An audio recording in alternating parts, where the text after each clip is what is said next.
Hey guys, hope you're all doing fantastic today. I am doing pretty good myself.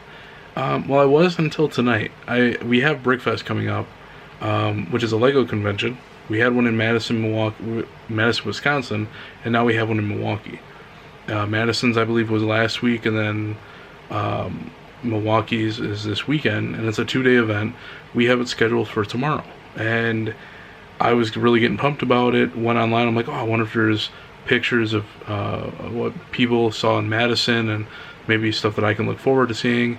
Went on their social media sites, nothing. There's nothing on any of their social media sites for anything. They haven't been updated in a while. Basically, everything that I'm coming across puts red flags on the event and kind of sheds it in a not so good light. There are a lot of people who said it was a gigantic scam. I kind of figured all of the Lego sets that were being sold down there, or any of the stuff being sold down there, was overpriced the way it is, just because that's how vendors usually get at conventions, is they'll sell them for higher than what they actually are worth, just because they're trying to make a little extra money on the side, most likely to help pay for the cost of being a vendor at an event like this, at a convention. So it's going to be pretty interesting. I don't know if we're going to be staying that long. Just looking at the stuff that I think it was like 6 days ago in Texas, some of the pictures showed like one or two, some of them showed like a third Lego sculpture, and that was it. All the other things they had there were for little kids, like making little cars and racing them, or building in this gigantic pit of Legos. So it looks like it's definitely for little kids, and they do have some people that have some stuff built, but nowhere near some of the stuff that you see at some of these other Lego conventions. So I don't know. I'll take pictures of it and I'll talk about it tomorrow after we get home. But we may actually take a little bit of a drive to a couple hardware stores and see if we can actually find some stuff to put in the new place. My mom's helping me with a lot of the decorating and getting the shelvings picked and the flooring and stuff like that. So I'm definitely looking forward to it. We're getting real close, and I can't wait, because I have like literally boxes and boxes and boxes of Legos that I want to crack into with you guys. So I'm looking forward to it. I also want to crack this open. This is a raspberry schnapps that my friends got me. That used to live next to me at the condo that we used to live at, and it was kind of like a parting gift from me leaving, and then literally a week later they were also leaving, and they got a new house down the road. Basically down the road. It's like a 25-minute drive, so it's not exactly down the road, but I was looking at the proof of it, and I'm like, oh my god, 35%. I'm like, that's like, what, 70 proof? So that's gonna knock me on my keister a little bit. I'm not used to taking hard liquor like that. One thing we did get though is the inspection list, which is pretty thick, and I have tabs on all the stuff that was mentioned. Now the thing about all those tabs to remember is some of those tabs correlate to more than one thing. So even though it says like the outlets in the basement need to be fixed, it's not just one outlet, it's a bunch of outlets, but it means outlets. Overall, the inspection wasn't too bad. There were a lot of little things here and there. He was being really picky on stuff we found, but I'm really happy he was like that, because the dude was thorough. It was awesome. He was doing an amazing job. He found little things like, yeah, there's a lot of little side projects that I'm gonna end up doing to help make this place really nice, and I can't wait to get started on them. There are 2 things that the current owner is going to fix, so I'm thankful for that, and it should be smooth sailing now. Barring any big things that pop up, I don't think there would be, but we should be closing at the end of the month.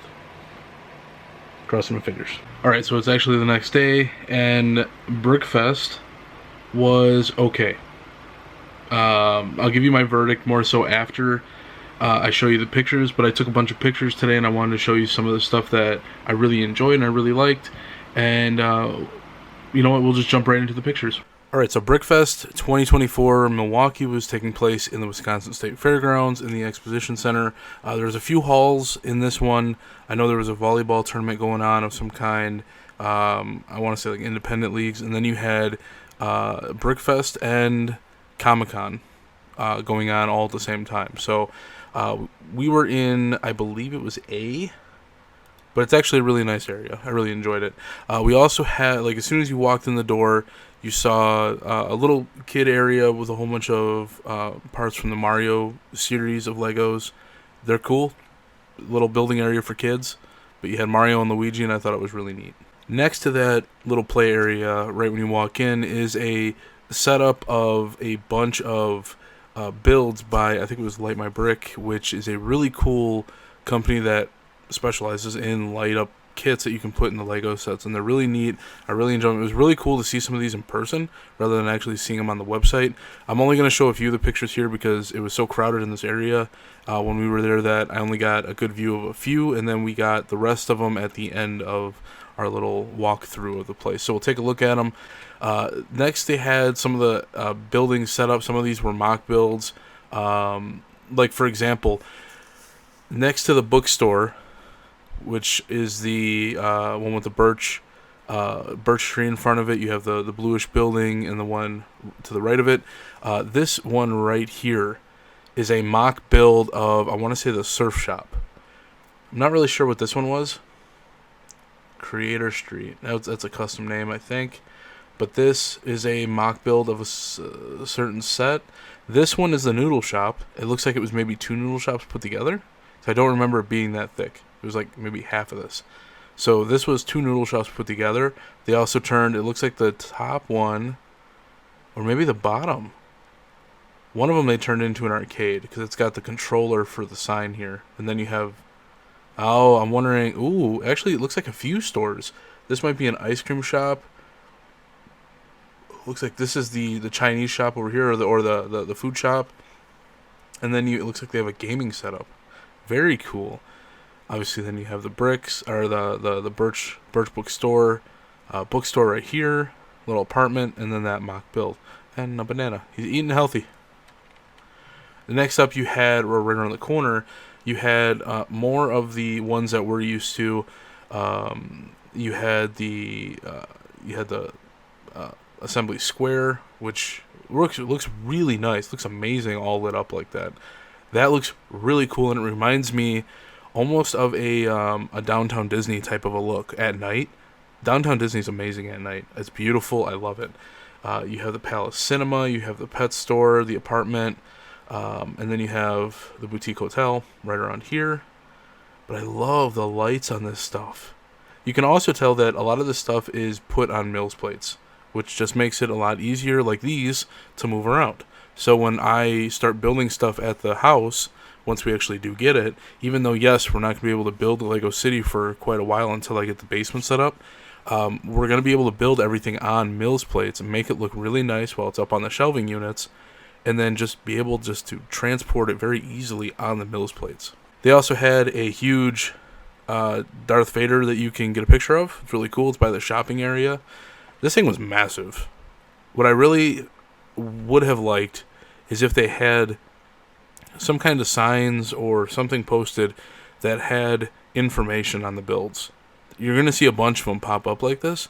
If they had more of like that information, it would have been really cool. How many hours did it take? Who did it? How many pieces? The dimensions of it, stuff like that, the weight. There was really nothing about any of these pieces. They had a mermaid, which it looks cool, but her face was throwing me off. I don't know what it is about the eyes. Not sure. Had a centaur, really neat looking. I like how they did the arrows. It's really cool. I like the colorization between the human and the horse. That was really neat. Had a Medusa, a Gorgon. This was just beautiful. The colors that they had for the tail, the rattle, the different snakes, and the hair, the face. The body of the actual Gorgon itself was just amazingly done. Beautiful. Beautiful job. Next up, you had a hippogriff with its young. Another picture of that is a good angle of it. I really like this one. The colors of the wings right off the bat, awesome. Love that. They did a lot of detail into them. It's really neat. They had a boar, which the boar was actually one of my more favorite ones. It was a solid piece. It had really cool colors in it. It was really nice to look at. The phoenix was not bad, except that when you start getting up towards the top of it, it's kind of hard to tell like, it doesn't, the beak and everything doesn't really stand out. It just looks like I get it, it's all flames, but it's not bad. I just think it could be maybe defined a little. We had a harpy that was really cool. I loved how they did this with a column. Awesome job. Actually, I would really just like the column. Give me like four to six of these, shellac them, and put them out in front of my house. Those would be cool. They also had a bunch of stuff by a Lego company, and I'm kind of forgetting the name right off the top of my head here. I just had it. I'll post it on the screen so you guys can see it. They do a lot of custom builds. They are a little pricier. Like these, you have all of the lightsabers. You got both Miles Morales and the typical Spider-Man, old Peter Parker look to it, which I think is really cool. You had 3 dinosaur eggs, which are really neat. Captain America's shield, which is always cool. And this one is actually a life-size one. The Lego one that is out right now by the actual Lego company, it's cheaper because it's not life-size. It's literally a model that you can put on your desk. This one is like half the size of me, and you can like literally hold it on your arms, and it's got some heaviness to it. So that's really cool. They had an owl. Couldn't really get a good angle because there were a lot of kids around this section, so I had to go around them. Obviously, Charmander. Charmander is actually one that I would really want. And I'll, just for the heck of it, I'm going to put a price for the Charmander one on the screen right now so you can see it, because these are a little pricey. This one was really neat. It was the Cerberus. I think it's really, really well done. Really cool. I like how they have like the lava going around it. Like, this is actually showing like this is a big dog. It doesn't look that big, obviously, because it's a little model for us, but the representation of the lava on the ground is really cool. Ooh, and then this one, the Chimera, is just amazing. I love how they did this one. The 3 heads, the snake tail, everything about this one is really neat. But again, I would have loved to have seen information about these builds. They're just so cool. I want to know about them. Then they had a little station where you got a 32 by 32 base plate, and you were taking these plates and finding ones that was basically by like match paint by color type stuff. And ours was really simple. It was just all black because we were working on a portion of the collage that was all the sky, the night sky. So it was all black. There was a little bit of purple on it. I'll see if I have a better picture of it. It's kind of hard to make it out from this angle, and I think I may have one more photo. But we were working on the sky portion of a DC pick with Lego Batman and Lego Superman in it. So it was really neat. There were a lot of areas set up. It wrapped around here, and it probably went down about, I would say, half of this on this side yet. So there were a lot of people aiding to that. This was the other portion of the table. Now that we're getting around to that section of it, you had the police station, which is one that I have yet to build. I don't know what mock this is from, if it's just a separate. Actually, now that I look at it,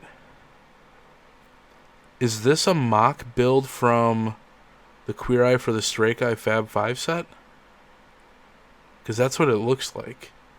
The pieces that came with that one, the stickers. There were a lot of masonry bricks in that set. I remember that minifigure.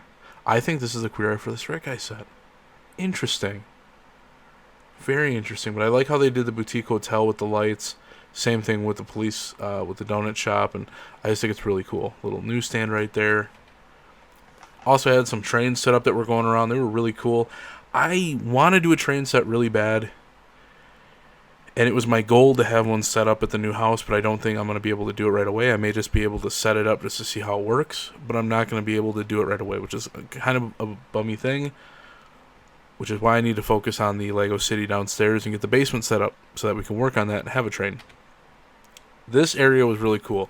They had a bunch of the Lego fairground type stuff, which was really neat to see all this stuff lit up. This picture actually kind of made me laugh because this is something that really bugs me that I don't want people to do.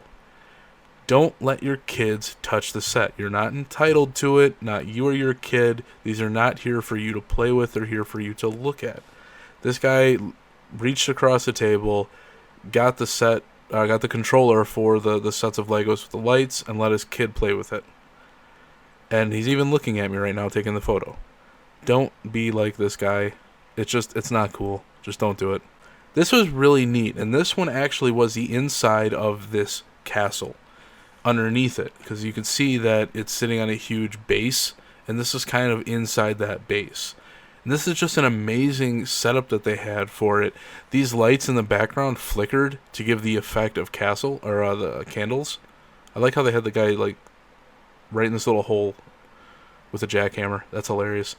But I love how they did the gold. What was that? It looks like Hermione, and then I'm taking that. That could be Harry. I know Ron's hair probably wouldn't be that long, so this is probably Harry, Hermione. I'm thinking that's Hermione. It looks like her. But then all the night sets they had. They have a criminal over here. They have a guy with a blueprint, a cup of coffee. He's got a baguette. He's got a samurai sword. Just a modge-podge of things, and it's really cool. But I love how they have this set up. And then going to the outside of it, it looks really cool. You can kind of see where that area was that I took the picture from, down here. And this is the top portion of it. Just really neat. I love how they did this set. I wonder if this is kind of like because there's so many castles out there. I ended up buying 3 of the 3-in-1 sets for the castle build, just so I can make a large castle. So I wonder if this is that castle, because that would be neat. This is the front yard of that castle, and I think they did it really well. I love how they have the water going through the fish area. I love how they did all the weeds. The church in the front, the little mill house. This is just awesome. I love this. If anything, I probably would add taller trees. Some taller trees here or there. Maybe add some of the foliage of like the yellow and the reds and the orange leaves to kind of throw it all off a little bit. I would also try to hide some of the wiring going through, but that's obviously, you can hide that with plenty of stuff. But I think they did a really good job on this whole thing. They also had a Quidditch set, which was really cool to see. It's actually not a bad idea. That's a lot of tile. That is so much tile. But that would be a really cool set to make. And then have the players suspended on there. That's neat. I would maybe if anything, I would maybe extend, because it would have to be a little larger, but I would want to include a lot of sets, or rather minifigures in this. So maybe expand this another one, make it 3, because this is 1 right here, 1 right here. Maybe make this 3 wide. So it would have to be much bigger, but it would be a really cool set. That's a view of the inside of it. And then you had Diagon Alley, which was a really neat set too. I have yet to build this one.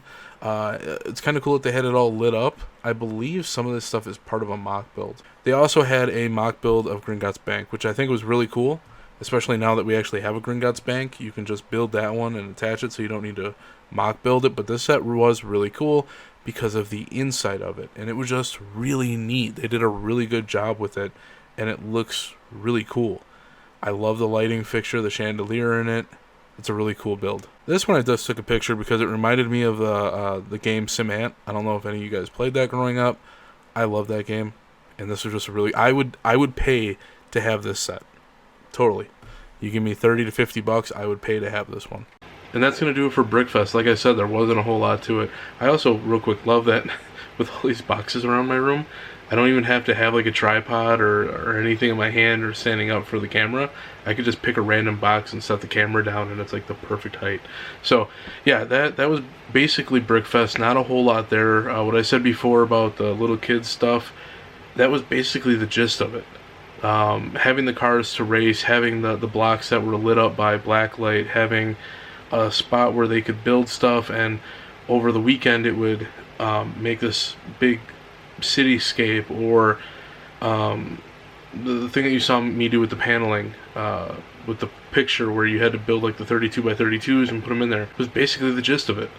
I would have loved to have seen it where you had vendors up and down the aisles showcasing their stuff, selling sets, selling products that they made for Lego themed stuff, or themed stores, or basically just make the inside of the hall look like a giant Etsy. That'd be awesome. I love that. And I think that's what Brickworld is going to be more like in April, so I'm going to try and go to that one. I have a couple people who said they wanted to tag along with that one, so I'm going to try and make that one in April if I can. This one, I think, is going to get a lot of flack. Brickfest. I think that it's going to continue to get flack until they fixed their problems, which is, one, it's too pricey for the lack of stuff they have. The shopping experience is a giant thing in the center where you have a whole bunch of sets that are currently out today. Nothing's retired, so they're all current sets at the exact same price that you can get them in the store or in the Lego store online. So you might as well just get your VIP points and buy them in the store online and not buy them here. All the stuff they had in the center was highly overpriced. I think my spending limit was $30 to $35. I didn't want to go over that, and I hit that with 3 bags of minifigures. Like, I don't know. It was kind of unfortunate. I know my mom wanted to buy my dad a Lego Marvel minifigure, and those boxes are still out. They're one minifigure in the box, random, and you can still buy them in the store for like, what, $5.99? Something like that. And they were selling them for $11.99. So, kind of a rip. I feel bad for anyone who got a VIP. Those things were $100, like basically $99. And the only difference between the VIP and the regular is that you got a VIP lanyard and you got a little Lego robot about that big that you had to go into a tent for, build it, and that was it. There's really nothing worth getting the VIP experience. Absolutely nothing. So it was unfortunate, but it was a live and learn kind of a process for this one. I have a bunch more stuff I want to talk to you about the house, but that's going to have to wait until the next video, so stay tuned for that one, and I will see you guys in the next one. Till then, take care, and peace out.